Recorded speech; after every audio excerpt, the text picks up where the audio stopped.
Bulle numéro 22. Apprendre à voir les choses sous un angle différent. Bien souvent, ranger ses idées, les nettoyer pour pouvoir les mettre de côté afin qu'elles n'affectent plus notre vie, cela pourra se traduire par le simple fait de changer notre point de vue vis-à-vis de ces choses et de porter sur elles un regard différent. Faire l'amour. Voilà qui constitue bien souvent un acte très agréable. Et pourtant, en fonction des différents points de vue, des différentes personnalités, en fonction de l'angle sous lequel j'aborde ce domaine et du contexte dans lequel je le place, son plaisir peut être complètement remis en cause. Afin de faire prendre conscience que notre point de vue peut modifier largement l'importance que nous accordons à certaines choses, j'ai demandé à une amie, qui je le précise était une femme, si elle trouvait un attrait particulier à faire l'amour avec une autre femme. Son regard s'est immédiatement rempli d'étonnement et d'un mouvement de tête, elle m'a répondu instantanément: Quoi? Jamais de la vie. Personnellement, ça ne me tente pas vraiment. Je lui ai alors répondu avec un léger sourire: Je trouve que tu as tort, car personnellement, je trouve ça tellement agréable. Cela est peut-être un exemple un peu particulier, voire même exagéré, mais il prouve bien que, en fonction de notre personnalité et du regard que nous portons sur les choses, un même événement peut avoir une signification et une interprétation complètement différentes. Si nous n'arrivons pas à nous débarrasser d'une idée noire ou d'une pensée qui nous hante, ou à identifier la bonne question à se poser en fonction du moment ou des circonstances, cela vaut la peine d'explorer la possibilité de regarder ces choses sous un angle différent pour en diminuer fortement l'impact qu'elles peuvent avoir sur notre état d'esprit. Par exemple, pour se débarrasser de ce que j'appelle des idées noires, y rechercher des facettes positives et les amplifier, y déceler des compatibilités avec notre personnalité, cela peut permettre d'atténuer leur lourdeur et de les outrepasser pour poursuivre notre chemin. Si ces idées noires ne sont reliées qu'à notre situation ou à notre découragement, eh bien considérons-les comme un point de départ, comme un point de référence pour mesurer, tout au long de notre montée, le chemin que nous aurons parcouru. Dans le même ordre d'idées, pour prendre un autre exemple, il y a le signe Q. J'ai volontairement utilisé le signe car la lettre à laquelle il correspond dans l'alphabet dépend simplement de l'angle sous lequel on le regarde. Ce signe est utilisé en fonction de nos besoins, sous des angles différents pour qu'il puisse s'adapter à la situation. Ce même signe peut être utilisé pour avoir la fonction d'un Q ou alors d'un B ou d'un D ou même encore d'un P. Tout dépend simplement de la façon dont on le regarde et d'une certaine convention d'utilisation. Mais si on va à la source des choses, ça reste exactement le même signe.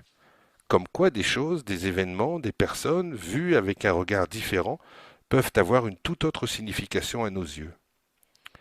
Pour illustrer le fait que notre perception des choses, d'événements ou même de paroles peut complètement changer en fonction du regard qu'on leur accorde, voici un autre exemple. Quand nous étions jeunes, nous avons tous trouvé que certaines paroles ou actions de nos parents étaient parfois hors contexte, ou vieux jeu, ou inappropriées à la situation. Il nous est même arrivé de penser qu'ils ne comprenaient rien, et que leurs conseils nous semblaient bien loin de la réalité des choses. Mais nous avons grandi. Notre regard sur la vie a changé, et les paroles de nos parents prennent maintenant toute leur importance et leur signification. Pourtant, elles n'ont pas changé, mais le regard et l'attention que nous leur portons, et ce en fonction de notre vécu et de notre expérience, eux, ont évolué. Et bien souvent, nous agissons comme nos parents agissaient, alors qu'à l'époque nous étions en désaccord. Cette pensée résume bien le fait que notre vision des choses change en fonction du regard qu'on leur accorde. Voici donc bien souvent au cours de notre vie l'évolution de notre regard sur les paroles des adultes. À 6 ans, papa c'est tout. À 10 ans, papa c'est beaucoup de choses. À 15 ans, j'en sais autant que papa. À 18 ans, décidément papa ne sait pas grand-chose. À 30 ans, nous pourrions tout de même demander l'avis de papa. À 40 ans, papa c'est quand même quelque chose. À 50 ans, papa a raison. Et à 60 ans, ah, si nous pouvions encore demander à papa. Cette habitude de changer notre regard sur les choses va nous permettre bien souvent de résoudre un problème d'une manière simple, efficace et élégante. Je vous rappelle que pour résoudre un problème, il y a deux possibilités. Trouver une solution et éliminer le problème. Changer notre regard sur les choses permettra bien souvent d'éliminer le problème. Prenons quelques exemples. Si j'ai un appareil qui fonctionne mal, la solution est de le réparer.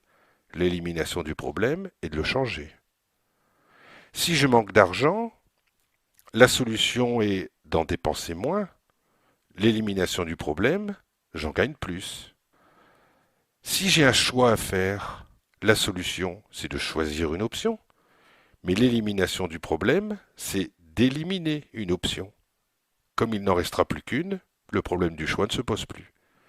Si j'ai un complexe, la solution, c'est de le cacher.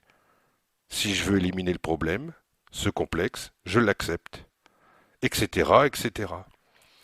Pour illustrer d'une façon supplémentaire cette technique d'éliminer le problème, rappelez-vous ce petit dessin dont on a parlé au début, de la souris qui doit choisir son chemin. Commencer par la fin nous donne immédiatement la réponse, car nous avons tout simplement éliminé le problème du choix, simplement en abordant le problème sous un angle différent.